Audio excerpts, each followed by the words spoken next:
Hey everyone, I'm working to hit 1,000 subscribers, and I need your help to get there. If you enjoy this content, please hit that subscribe button right now.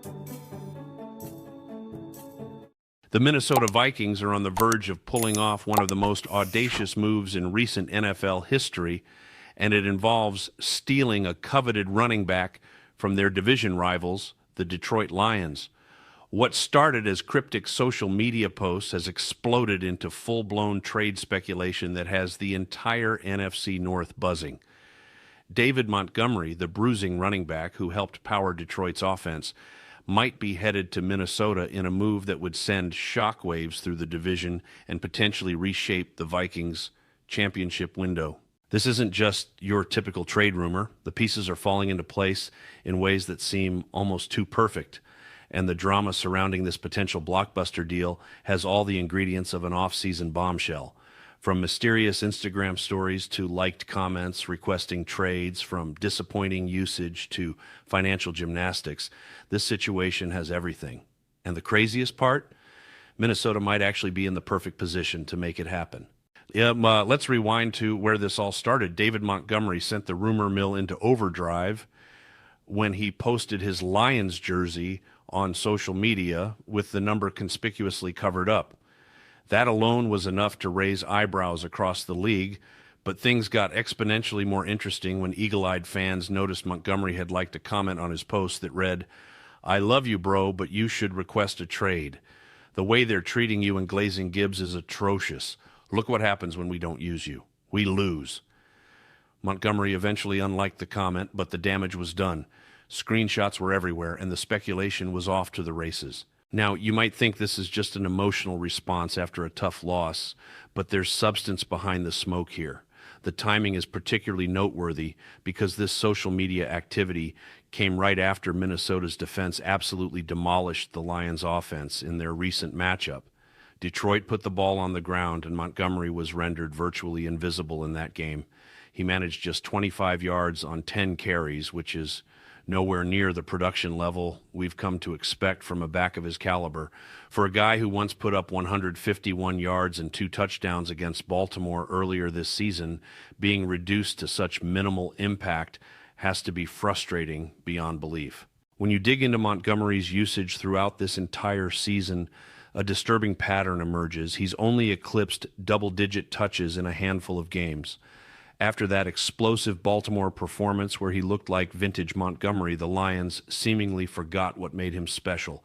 His rushing totals in subsequent games read like a disappointment reel: 12 yards, 65 yards, 24 yards, 40 yards. These are pedestrian numbers for a running back who has proven throughout his entire career that he can put up elite production when given the opportunity. The inconsistency in his workload has been staggering, especially when you consider that Detroit's offense functions at a significantly higher level when Montgomery and Jahmyr Gibbs work in tandem as a true 1-2 punch. The underlying tension has been building for months, not just weeks. Montgomery appeared on the St. Brown podcast earlier this season and made some eyebrow-raising comments about his role and how he's perceived. He pushed back against being labeled strictly as a power back, emphasizing that he has the full toolkit of skills necessary for a modern NFL running back. He's shifty, he's fast, he has power when needed, and he can contribute in the passing game. Amon-Ra St. Brown seemed to needle him throughout that conversation, almost egging him on, and you could sense Montgomery's growing realization that his touches were being reduced in favor of the younger, flashier Gibbs. That has to eat at a competitor of Montgomery's caliber, especially when he's watching from the sideline as the Lions struggle offensively in games where he barely touches the ball. Here's where things get fascinating for Minnesota. According to league insiders and analysts examining potential landing spots, 3 teams have emerged as the best fits for Montgomery if Detroit actually pulls the trigger on a trade: the Dallas Cowboys, the Kansas City Chiefs, and the Minnesota Vikings. But Minnesota stands out as the most intriguing option for multiple reasons, and the Vikings might have the strongest case for actually making a deal happen. The Vikings' ground game has been essentially non-existent all season long, which is a massive problem for any team with Super Bowl aspirations. They brought in Jordan Mason via trade, hoping to add explosiveness and depth, But while Mason has been efficient with his limited opportunities, he hasn't provided the consistent impact Minnesota desperately needs. Aaron Jones, who got paid in the offseason, has seen the majority of touches but hasn't delivered the game-breaking performances the Vikings envisioned when they signed him. This creates a fascinating dilemma for Minnesota's front office. Do they keep the veteran they just paid? Do they hold on to the younger Mason who shows flashes of efficiency? Or do they blow it all up and bring in Montgomery to completely reshape their backfield? Montgomery's skill set would be an absolute perfect fit in Kevin O'Connell's offensive scheme. He's a physical runner who can pound the rock between the tackles, but he's also crafty enough to make defenders miss in space. His pass-catching abilities are severely underutilized in Detroit, with Gibbs dominating that role, but Montgomery has proven throughout his career that he can be a reliable safety valve for quarterbacks. For a young quarterback like J.J. McCarthy, who will presumably be taking over the starting job next season, having a back like Montgomery who can function as a check-down option and pick up crucial third downs would be invaluable. Linebackers would have nightmares trying to cover Montgomery one-on-one in space, and his presence would open up so many possibilities for McCarthy in both the running and passing games. Beyond the on-field contributions, Montgomery brings something equally valuable to Minnesota that can't be measured in statistics alone. His mentality, his edge, his hunger to win would fit seamlessly into the culture the Vikings have been building. This team has adopted a scrappy underdog mentality where everyone is focused on proving doubters wrong, and Montgomery embodies that same chip-on-his-shoulder attitude. Having him in the locker room alongside guys like Justin Jefferson and Andrew Van Ginkel would create an environment where winning isn't just expected but demanded. The infectious competitive fire Montgomery brings could elevate everyone around him. But here's where we need to pump the cap for next season. Bringing in another $8 million obligation without shedding salary elsewhere would be virtually impossible. The Vikings would need to make some extremely difficult decisions to create the necessary cap space. This is where the Aaron Jones factor becomes critical. If Minnesota trades Jones to Detroit as part of a Montgomery deal, they'd clear his salary off their books while also giving Detroit a veteran replacement, even though Jones himself is in the final year of his contract. However, Detroit might prefer the younger Jordan Mason, despite his lack of experience, which would change the entire calculus of the trade. The draft capital required would likely differ significantly depending on which running back the Vikings include in any potential package. Jones might command a better return, which cuts both ways. Montgomery playing for a new contract could be incredibly motivated and put up monster numbers, knowing his next payday depends on his performance. That's the optimistic view.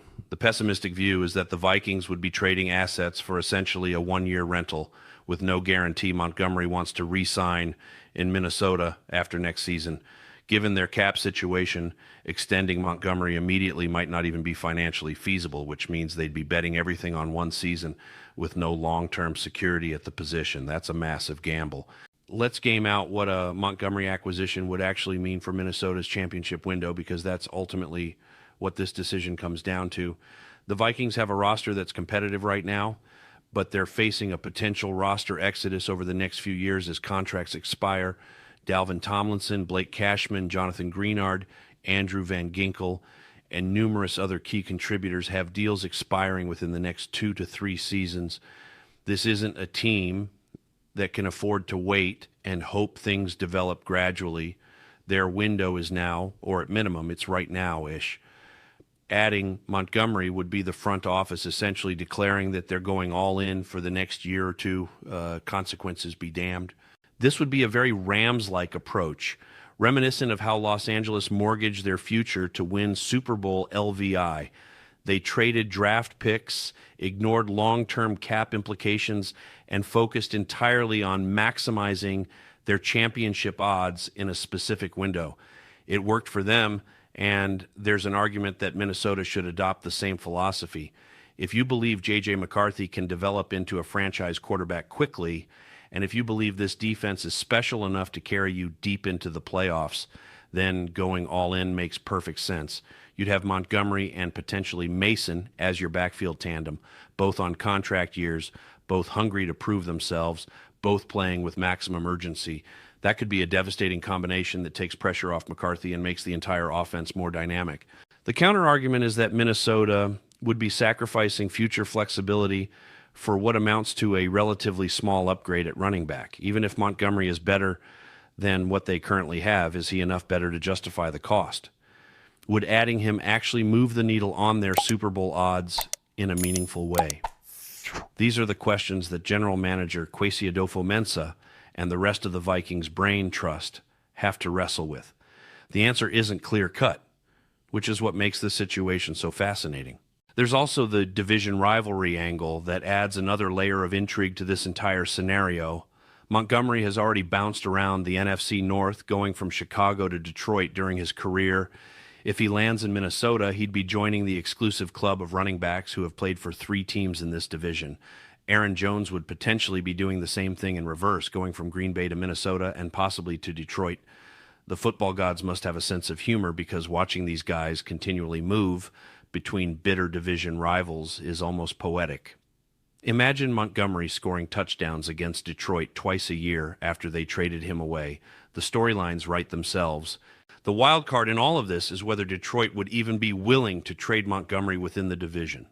Conventional wisdom says teams are reluctant to deal quality players to direct competitors, especially in their own division where they'd face that player multiple times per season. But the Lions might not have much choice if Montgomery genuinely wants out and his value starts declining as his discontent becomes more public. They could either get something of value in return now or risk losing him for nothing when his contract expires after next season. From a pure asset management standpoint, trading him makes sense, even if the destination isn't ideal. There's precedent for exactly this kind of deal. Brett Favre went from Green Bay to Minnesota in one of the most controversial moves in NFL history, and that worked out pretty well for the Vikings in the short term. Favre took them to the NFC Championship game in his first season with the team, proving that even bitter division rivals can work together when the price is right. If Montgomery can provide even a fraction of that impact, the trade would be worth it for Minnesota despite the drama and the cap complications. So where does all this leave us? The pieces are genuinely in place for this to happen. Montgomery appears frustrated with his role in Detroit. Minnesota desperately needs help in the running game from pretenders. If this trade actually goes through, the NFC North would be absolute chaos next season. Minnesota would have a revamped backfield with Montgomery providing the kind of physical presence they've been missing. Detroit would be reeling from trading away a fan favorite to a division rival. Green Bay and Chicago would be watching nervously as the Vikings load up for a championship run. The entire complexion of the division could shift based on this one move, which is why it's generating so much buzz, despite being purely speculative at this point. The next few weeks and months will be absolutely critical. Will Montgomery's frustration boil over into a formal trade request? Will the Lions decide they're better off moving him while they can still get value? Will Minnesota's front office decide the reward is worth the risk? These questions will dominate the off-season conversation until we get some concrete answers. What do you think about the possibility of David Montgomery in a Vikings uniform? Is this the kind of aggressive move Minnesota needs to make to capitalize on their championship window? Or is it a desperate gamble that could blow up in their faces? Should they keep Aaron Jones and Jordan Mason and stand pat? Or should they shake things up and go all in for Montgomery? Drop your thoughts in the comments below, because this is the kind of debate that gets Vikings fans fired up. And if you're as obsessed with this story as we are, smash that like button, subscribe to stay updated on every twist and turn in this saga, and hit the notification bell so you don't miss a single update when this trade situation inevitably gets even crazier. This is the kind of blockbuster move that could define the Vikings next decade, for better or worse. And we're going to be covering every single development right here. Thanks for watching, and we'll see you in the next one.